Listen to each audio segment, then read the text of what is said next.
Hello there, my name is Martin Henley. This is the Effective Marketing Content Extravaganza. And if this is your first time here, you couldn't possibly know that I am on a mission to give you everything you could possibly need to be more successful in your business. Providing, of course, what you need to be more successful in your business is to know more about and be implementing more efficiently, more enthusiastically, and more effectively sales and marketing in your business, which is, of course, what you need. If you are looking to be more successful, you need more customers more profitably, and eventually everything you need to do that will be right here on this channel.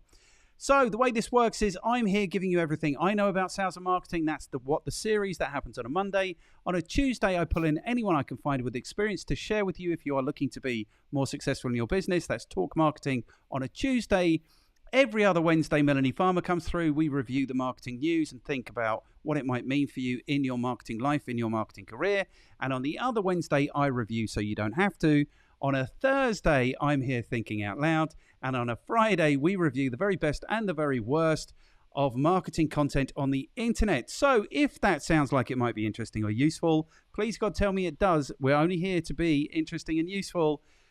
Now would be a great time to like, share, subscribe, and comment and get involved, because that will give us the motivation to continue on this epic journey. So if you are catching this as it goes live, it will be a Friday, which means that we are here reviewing the very best and the very worst of marketing content on the internet. And by we, I mean myself and the wonderful Andy Gwynn. Good morning, Andy Gwynn. Morning, Martin. Morning. Yeah, we're in different parts of the world. It's who cares what time it is? Good day if you're Australian. Who cares? It's your morning is the good news, and it's a gloriously sunny day in Spain by the looks of things. You are looking resplendent. There's a word I've only ever heard you use, so I'm going to use that again. Cool, thank you. Okay, good. I think it means good. I think it means good, and I'll Google it at some point in the proceedings today. Okay, good. So we are here reacting to the very best and the very worst of marketing content on the internet. There is an element of jeopardy to this. We don't know what it is that we're going to be reacting to, but we are going to try and be a little bit more concise, because last time out we spent 50 minutes reacting to a 2.5 minute long video, and maybe the balance isn't quite right there. So we are going to try and bring some order to this and be a little bit more succinct. Is there anything you want to tell the world before we get started? No, I don't think so. Other than I still haven't fixed any technology. The door's open. Last session, we had two locals, both expats, have a car collision 20 feet to, what is that, 7 meters from my door. So let's see what happens. But let's see. I've left the door open. It's nice to have some sunlight instead of cloud and rain. It's nice to have some sunlight and the idea that something completely spontaneous might happen to us. That's nice, I think. Let's leave it like that. Okay, so there's nothing I want to share with the world. I'm good to go. So this is driven by the universe. So what we need to do, we've got the clay list. The clay list has 6 potential videos that we can, although we might do something else. But currently, right now, we've got 6 videos. So the first thing we have to do is roll the dice. That will give us a number, 1 to 6. So that number is, somebody's supposed to be humming the Jeopardy theme. Da, da, da, da, da, da, da. Da, da, da, da, da, da, da. Okay, how do we feel about that? Random.org are undergoing scheduled maintenance. Bear with me. I will find another dice rolling service. Three's a magic number. I have no idea. 3 is a magic number, isn't it? Psychologically. 3 bullet is. Points in 3 5. So I have no idea what's on your playlist. So go for number 3. We'll go for number 3, shall we? Okay, good. All right, so go. So there was an element of jeopardy, wasn't there? There was. And marketeers listening to this can think about how they can be using the rule of 3s. They do. And 3 is the magic number. Now, because I'm a child of the 80s, largely, 70s and 80s, I thought that was exclusively to do with De La Soul, but actually, as I have come to understand it since, it's actually to do with a much older song. I actually made a video about that once. Oh my God, I'm messing this up horribly. Right, so V, so let's go. So this is going to take us straight there. We'll hit the pause because it will play immediately. Ooh, What's it This called? is interesting. Why? You can't Rolex. see the total. So let me just drag that down a little bit. Let me drag this one down a little bit. So the title is Why Rolex Doesn't Like Football. Now, people aren't seeing us. They should be seeing us, but they're not seeing us. So the first thing that we need to do is probably just have a little think. Where are we in terms of our biases? What do we know about Rolex? How do we feel about Rolex? What do we know about football? What do we feel about football? That's a great question because we talked about brands last time, didn't we? Yes. I've got a thing about Rolex and watches. I like watches. But when I bought into Action Coach to leave employment and become set up my business as a business coach, a lot of it, we were all graded on revenue, and success was revenue and turnover. And when people hit certain levels, there was a lot of guys in there, a lot of dominant characters, and they'd buy Rolexes. And I say, I've got a great story of how someone, and this is in sales more than marketing, could have sold me a Rolex and sold me something at a quarter of the price. And if you want that story as we go along, I can give you that, because I don't have a Rolex yet, but I have a couple of other great watches. You don't and have football. A Rolex. My father's Welsh. Right now, as we speak, we're at the beginning of the Six Nations rugby in the UK and Europe. So it's the wrong sport for me. Okay. All right. Good. I used to have a Tag at one stage. I like Tag because Tag is kind of understated, I think, quality.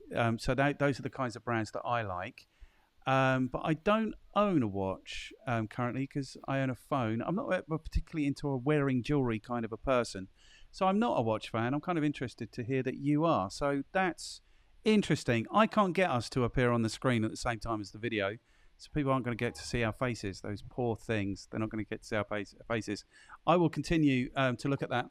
Right. So the news about this is from Athletic Interest, the channel. The channel has 65 million views. This particular video has 1.36 million views. So shall we watch the video and see what it's about? Shall we do that? And while we're doing that, I will see if I can get us on the screen as well. When you think of the best watches in the world, what company comes to mind? Chances are high that you thought of Rolex, one of the best-known brands in the world. Although their product can't do much besides answering one single question: what time it is. Nobody really needs a Rolex, but many people want one. A Rolex is the typical status symbol with incredible appeal for millions of people looking to spend their money. And that's largely thanks to sports. Rolex built their brand strategy on sponsoring athletes and events from the most elegant and luxurious sports. Roger Federer, Tiger Woods, Annika Sorenstam. They all wear a Rolex while accepting their countless trophies at the winners' ceremonies. Welcome to Athletic Interest. In this video, we explain how Rolex used sports marketing to become the most iconic watch brand in the world. Okay, good. So, what do we think already? It's interesting. I hadn't thought about Rolex and football. No, and he hasn't mentioned that yet. But he said most iconic brand in the world. It's the one that I associate with status and success. I said I'm into watches. I don't know lots about watches. I just know from as a kid about Rolex. And as I say, I had a bunch of peers that when they reached a certain level in their business, they bought Rolexes. It's synonymous, isn't it? It's synonymous. It absolutely is. Okay, good. Let's roll on. I will never own a Rolex, by the way. I would never own a Rolex. I've got absolutely no interest. I think I associate it with that, like you say, it's associated with that success. But for me, I don't think I need to display my success in that way. Do you know what I mean? I've always enjoyed understated quality. So Tag for me, I think, have established that. For me, Rolex is overstated quality, maybe. Okay, but let's see what they have to say. Okay. Is that okay? Yeah, we'll come on to that. Okay, good.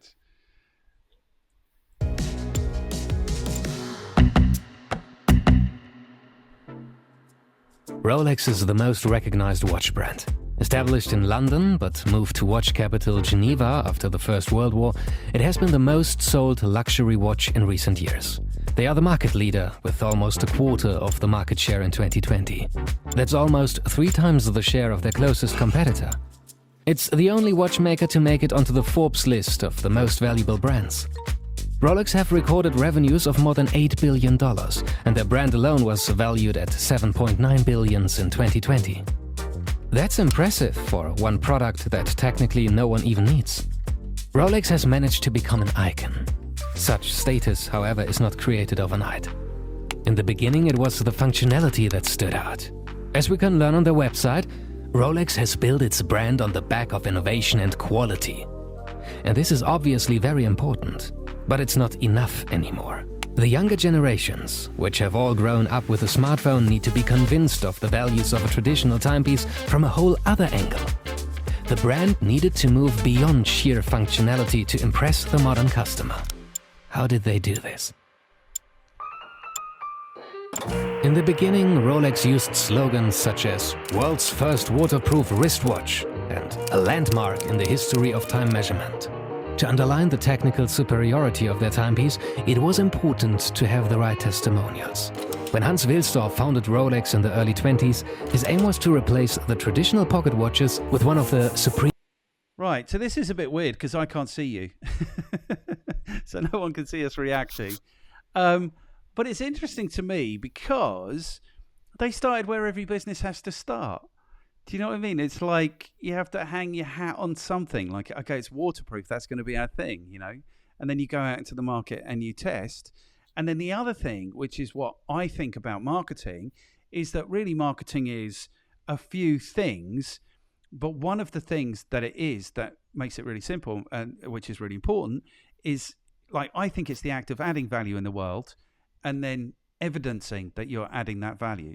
So they went like from a feature, waterproof, first, maybe a special feature, to customer testimonial. So they got this thing in the world and then they got feedback from customers, which I think is first class founding business marketing. Yeah, I think what it's got me thinking is they, like you said, they started with a feature that they got that was different and unique. But now they're in a place where he's saying, from my understanding, is that there is no difference. It just tells time. Okay, it can be a stopwatch, it can tell the date, but there's nothing different to all the other watches.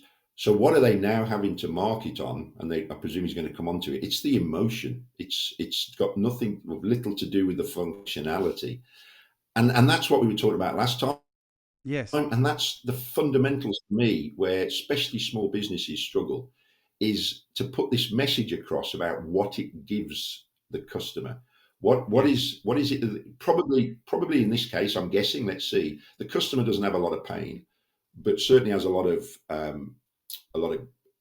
gain, a lot of goals that they want to achieve. And we'll Yes. hear what he's got to say. And they've absolutely got to play on that emotion, which I guess Yes. will be around success and status and maybe history and who knows. And so it's got me thinking about how do we've got to tap into that. And that's the fundamental thing with small businesses is they struggle to get their head around. It's not about the features and benefits. It is about the benefits. What does it give them to help them solve their problem and move towards where they want to be? And it's going to be interesting to see what they say here on how they've done it, because it's just a watch. 100%. So I think we're hitting on something like a formula. So the first thing is differentiation. So it was the first waterproof watch. The second thing then is customer feedback. And when you're getting into that customer feedback, then you can get towards the emotion that the product's delivering.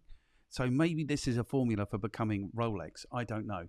I'm going to see if I can get us on the screen. So we'll put a little edit in here, because this is really weird that we're not seeing each other's things. So if we go that needs to be video. There's me. There is camera you. We never work with animals or children or Martin's technology. Awesome. Right, now the only thing about this is it's not quite filling the screen. So let's get that to there. Let's zoom out of this one ever so slightly. And I don't know if we even need to put the cut in anymore. I think people can see this happening, can't they? I think it's good. But what I do need to do is I need to get rid of that one. Or I need to move this one up there. Okay, so this is us This is us and the screen. Okay, good. I think people can Go wear a for minute it. of that. Well, I reckon the viewers have got another marketing lesson already. So Use Ecamm. There's links, adverts on our website. Use Ecamm if you've got a Mac for this work. It works. It's entirely intuitive. Okay, good. Now we can see each other while we're watching. That's so much nicer. Here we go. Extreme innovations of his time. A watch worn on the wrist, resistant to dust and water. He identified the sports world as the perfect environment to push his newly formed brand. Targeting. So we've got differentiation, we've got customer feedback, we've got targeting, and we think, because they're a world-leading brand, they're going to get to the emotion. Let's see what happens. He asked Mercedes Gleitze, an English swimmer, to wear the Rolex as she attempted to swim the English Channel. The watch lasted through the 10-plus hour attempt, stayed in good shape, kept accurate time, and didn't allow a drop of water into the casing. With this historic achievement, Gleitze became the first Rolex testimonial. That was 1927, long before Red Bull took over extreme sports. That wasn't the only stunt. Rolex watches have accomplished some of the most challenging adventures, from scaling the Himalayan peaks, crossing the polar ice caps, breaking the sound barrier, to exploring the depth of the ocean. So isn't this what I'm saying? This is evidencing. Do you know what I mean? This is the value, and they're evidencing the value that this thing delivers. it's also, I think, what they've done is they haven't sold it. Typically, we would be working with people saying, "Go and get testimonials from your customers." Actually, they're giving this and saying to Extreme, go and use this. Then we can prove it. Then we can talk about it. So they've sort of done it at the front end before selling it to get into 100%. That market and give those testimonials. I like it because that's now got me thinking, what could I do that's a bit extreme in my industry or my business? There you go. What could you do? Have you got potential customers who are climbing mountains, Himalayas, swimming the Atlantic Ocean? It's going to depend on your business, isn't it, as to what you're doing? Yes. I used to sell safety footwear. Boy, could I have got pictures and photos of people wearing boots. What do I do as a LinkedIn marketeer? But we could still do some interesting stuff. In other words, can you give them your product or give them your time to get the testimonial, as opposed to just getting testimonials from customers you've already dealt with, if that makes sense. Yeah, the LinkedIn thing though would have to be getting hold of the least gettable people on the planet. Do you know what I mean? Who are the rarest people that business to business people want to get hold of? Do you know what I mean? Something like that. But also, what could you do that you might not have done typically with a customer? So I help people get people to the attendees to webinars, but what I've never done is like hooked in 5 or 6 profiles for one webinar. Might hook in 1 or 2 for a business owner. What if I did that and suddenly got massive numbers? Yes. But just what can you do in your business to do something that you've not typically done or done with an existing client to really prove and show what your product or service does? Yeah, and test it. And really communicate it. This is such a good video. This is such good fun just doing this. I screwed it up. I hope we're in the right place again. Yeah. Chapter 2, the depths of the ocean. Nowadays, their slogan, "A crown for every achievement," has been perfectly chosen to address their key audience. That's beautiful. A crown for every achievement. I had no idea that was their thing. You know what? I'm thinking maybe I want a Rolex. Their biggest customer group are individuals who have just got a new job, promotion or pay raise and want to show off to everyone else. Their second biggest markets are parents or grandparents buying a timepiece for their children who recently graduated or are having an important birthday. The slogan shows Rolex moving from selling a product to selling a story. There we go. This is where we go, yeah. And one of the best storytellers is sports. That's why the biggest watch companies fight for the right to be the official timekeeper of the major sporting events. It is comparable to Nike or Adidas signing athletes. If you like the event, it is more likely that you also like the official timekeeper. Omega is currently established at the Olympic Games, Tissot at the Tour de France, and Hublot in European football. But no watch brand is as present as Rolex. Rolex has picked out their events carefully. So who do they sponsor and why?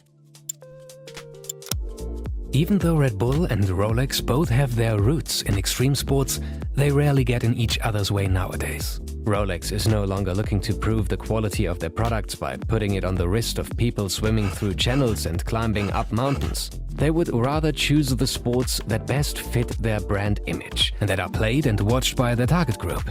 In other words, where there is an audience that can afford a Rolex. The result is a heavy Rolex presence in tennis, with its events rich in tradition like Wimbledon, as well as golf, yachting and equestrian sports. The only clear overlap between Red Bull and Rolex can be seen in Formula One, but the two brands play different roles. One wanted to create the youngest world champion with its energy drink. Rolex wants to show that they have such a status that they can be seen almost all over the track, and even named the tracks after them. Football is not a focus sport for Rolex. Okay, good. So that's interesting because I thought, what's funny? It's just the way they've cut to that with football and an English flag. I'm living in Spain and they have a perception of the English football people. But, yeah, let's move on from that frame. It's a sport for the masses with a huge audience and therefore the obvious choice for many companies investing in sports marketing. But Rolex is not a product for the masses. So they really didn't want to move on from that image, did they? They really didn't. They really wanted to make the point that football is a thug's game. That almost looks like a Nazi salute, doesn't it? It's like, that's really unfortunate. Yeah, well, let's move on from that. What's that's got me thinking is, yes, they picked a niche, so they went sports, but then they've gone deeper into their niche. And this is where a lot of small businesses fail. They don't even stop to think of a niche. But then you've got your niche. Now you're almost, what's your niche within the niche? They've gone extreme sports to begin with. But then also it's about constantly reassessing, because then they went, we actually want sports where they're affluent, so they've got the money. That's a question for your product always. But also that the viewers of those sports are the same. And I didn't realize that it was people with new jobs is their biggest audience, because it would, blimey, and it makes sense. But then also grandparents, etc., buying a legacy, buying a present for their kids. I didn't realize that was a big market for them. So they've gone niche, but then they've gone niche into niche. In other words, we don't want football. So not only what's the niche within the niche, but what are the niches perhaps we don't want, which helps us narrow down the niches that we do want. And I get why they don't want football, because it's that sport for the masses. That's not a niche, is it? No. So interesting what they've done, and it makes sense. Yeah, and it's interesting to me because I didn't realise they had such a big presence in Formula One, because I thought Formula One was Tag Heuer. I thought motor racing was largely Tag Heuer. I don't know.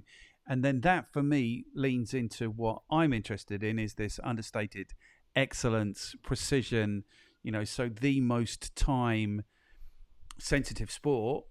Potentially, I don't know if there's a sport that's faster, more tiniest than Formula One. I thought that Tag Heuer had that. So that's kind of interesting. I didn't realise they had such a big... I don't know if they're actually providing the timekeeping. But it's interesting. Let's roll on. Oh man, I love having these chats, looking at this content. So it makes sense that they stay out of it most of the time. It turns out that Rolex doesn't have to sponsor some sports to get exposure. World boxing champion Lawrence Okolie said that a Rolex was his motivation to get the title. His promoter had promised him, if Lawrence were to win the title someday, he would buy him a gold Rolex Sky Dweller. In an interview he said, every single moment in that ring, that's all I was thinking. He spoke like the best testimonial Rolex could ever wish for. And they didn't even pay for it. Boxing is not a sport Rolex is eager to be associated with anyway. Better sponsor the Oscars. There is at least one big advantage that Rolex possesses when it comes to building their brand. Rolex is owned by the Hans Wilsdorf Foundation and has no shareholders. So, per definition, Rolex is a non-profit organization and is willing to say no to short-term profit to ensure the longevity and strength of the brand. Non-profit does not mean that they have no interest in generating revenue and building their brand. But each year, after everyone gets paid and all marketing deals are made, they donate the rest of their profit to charity, which on closer inspection could be seen as marketing as well. If there were no wristwatches today...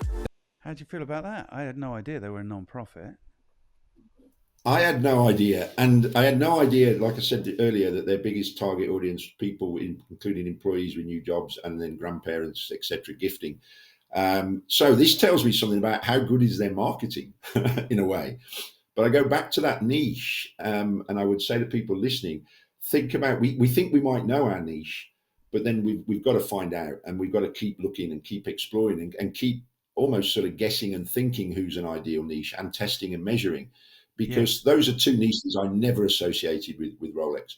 And then secondly, on this point, I had no idea either they were non-profit and giving to charity. I mean, that's a massive marketing power anyway, because we know people's reaction to giving, and you know, the law of reciprocity and the fact that they're charitable in a sense. And the boxer story, you know, he said, I mean, the drive, it's a status. This is back to what's people's reason for buying. It's down to people's ego and status. We talked about sports clothing the other week, and it's all about ego and status. Yes, there's the precision, Formula One. Yes, there's the precision in tennis and golf and elite, but it's back to that elitism as well, which is ego. Yes. And the fact that a boxer was driven to win just for a watch is like, wow, that's human beings for you, and that's what we've got to understand.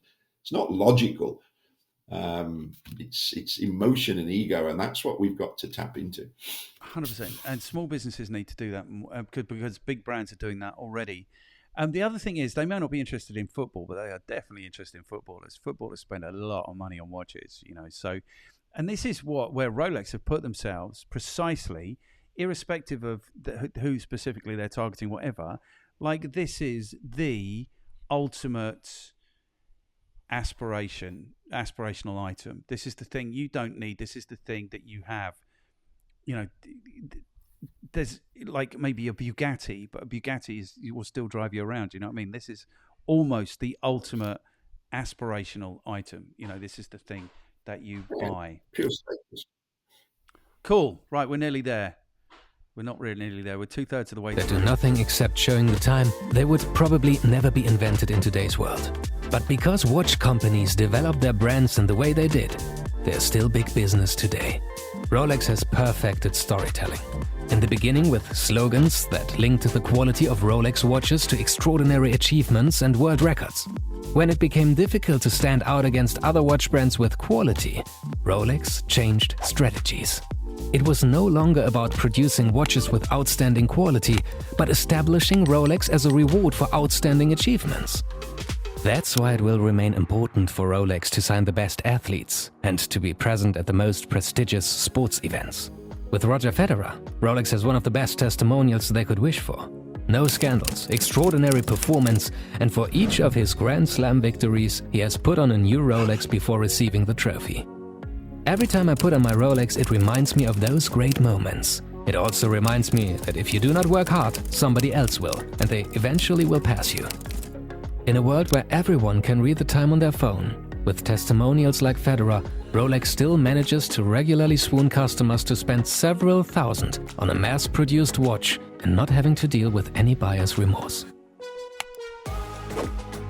Some of the questions we get most in the comments are on how we do our animations, what editing software we use, or if we have any advice on how to start a YouTube channel. Okay.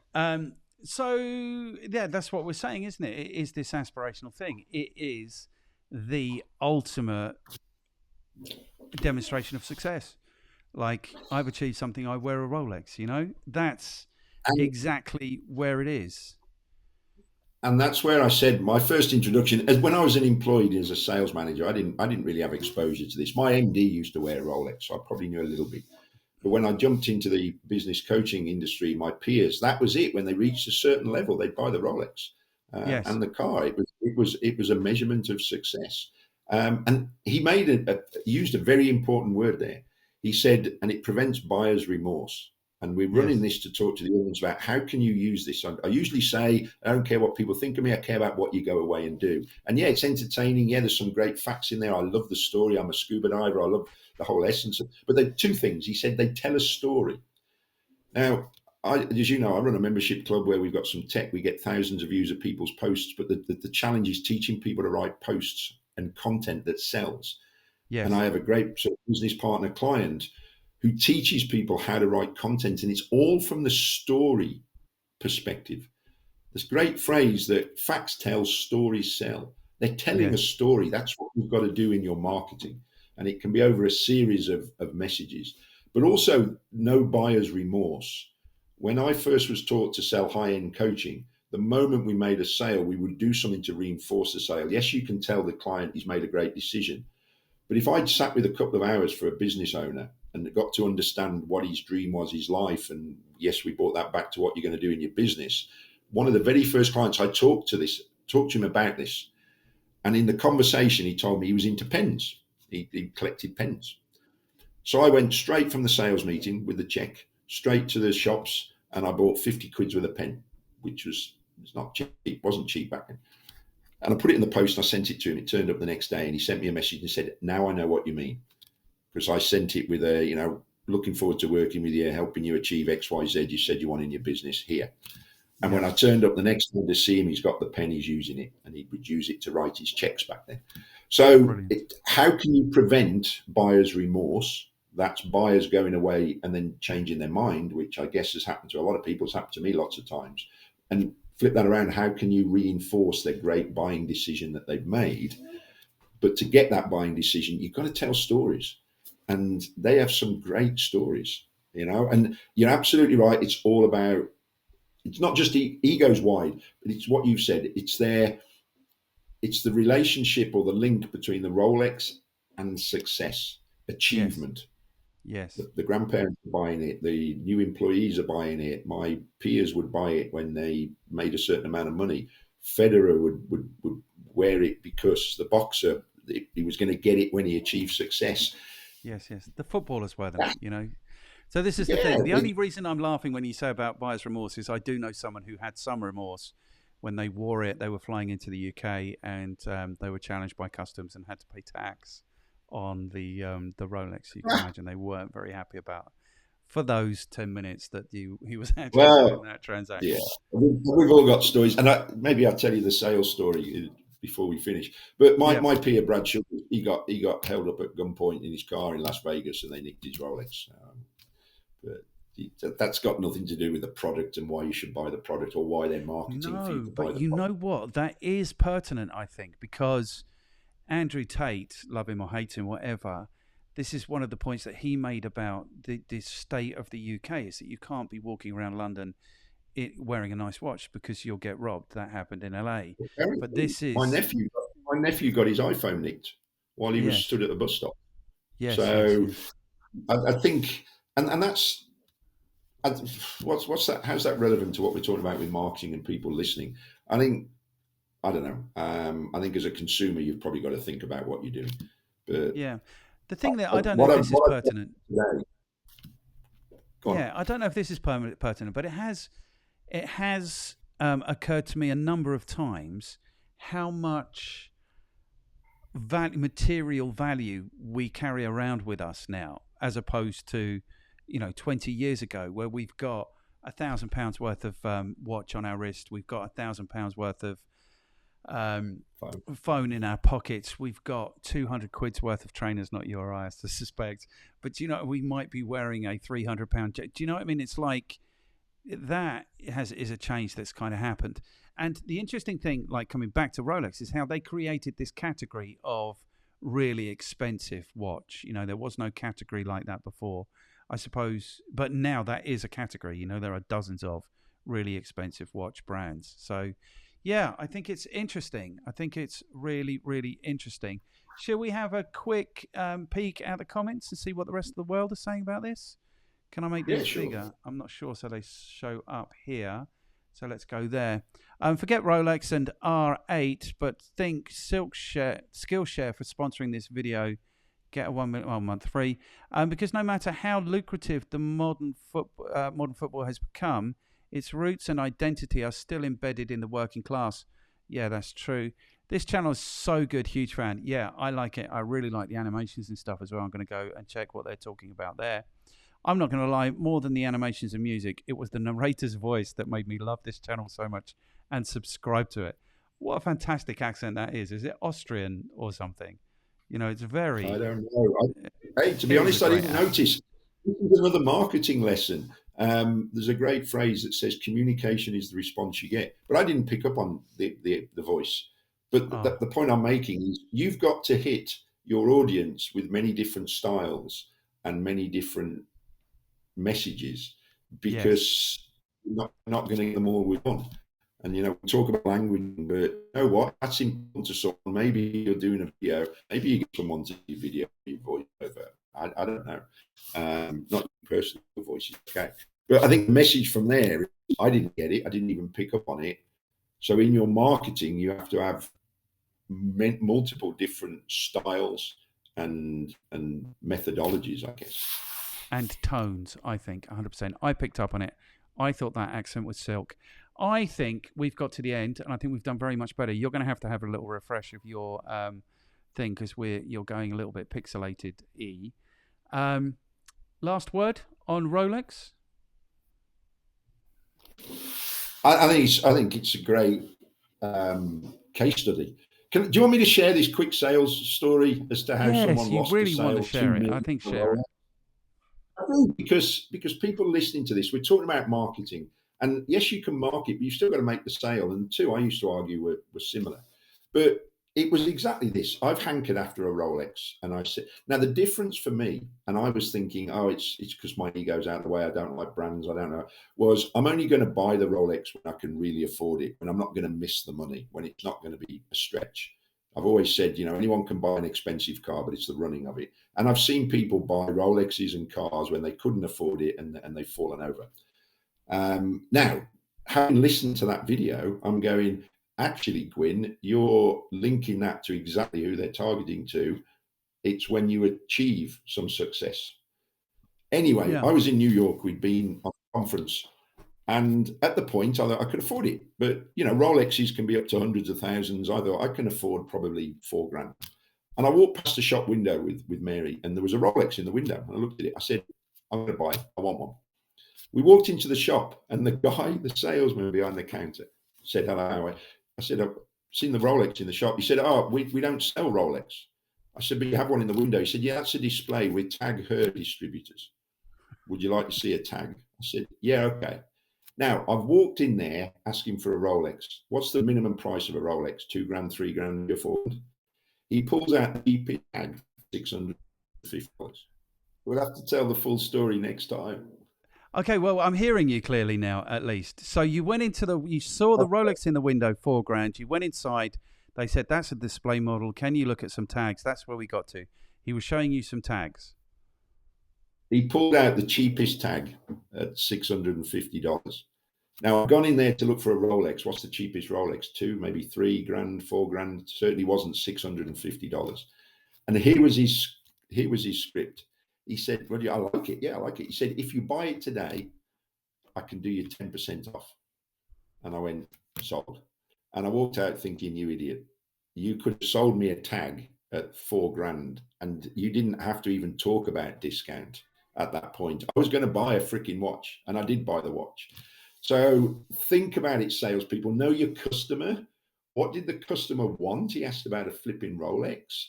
Secondly, start high and always come down. He pulled out and I've still got it, but I've got a better watch that's bigger, and the tag now looks small. But I'll remember it because I associate it with the success of being at a conference in New York. And I will always remember that. That is 17 years ago. So you didn't, but you bought the tag, or you didn't buy the tag? Yeah, I bought it. Oh, yeah. You bought it? I bought it. I liked it. I liked it, and he immediately, I was going to buy it anyway. It was only $650. I'd gone in the shop with $4,000 in my head, but they gave me 10% off if I bought it there and then. This is the lesson that every salesperson on the planet needs to learn. It's got nothing to do with the price, ever. It's never got anything to do with the price. So they need to get that out of their head. And like you say, they need to at least be aware enough to say, okay, someone came in and inquired about a $4,000 product. I don't need to discount them on a $650 product. But salespeople are the most price sensitive people on the planet. It does my head in. They need to stop doing that. Okay, so the good news is, what's that? Don't matter. Go on. What's the good news? The good news was we managed to react to a 10-minute video in 40 minutes. So that's much better for us. It's much better than the 45 minutes for every 2 minutes. We could have been here for 5.5 hours. I'm going to take that as a win. I'm going to draw a line. I'm going to say thank you, Andy Gwynn, for being here. I love these conversations, man. I love looking at this content and thinking about it. I'm going to say thank you to anyone who's been watching. If you haven't yet liked, subscribed, commented, shared, done those really good things, now would be a really good time to do that. That will give us the motivation to carry on, but we're carrying on anyway. We will be here the next time you stop by. Thank you for stopping by this time. Thank you for taking the time to check out this episode of Reaction Time. If you found this interesting and useful, then YouTube thinks you're really going to enjoy this one, and this is the most recent thing we've posted. If you haven't yet, and you could take a second to like, share, subscribe, and comment, that will give us the motivation to continue on this epic, epic journey.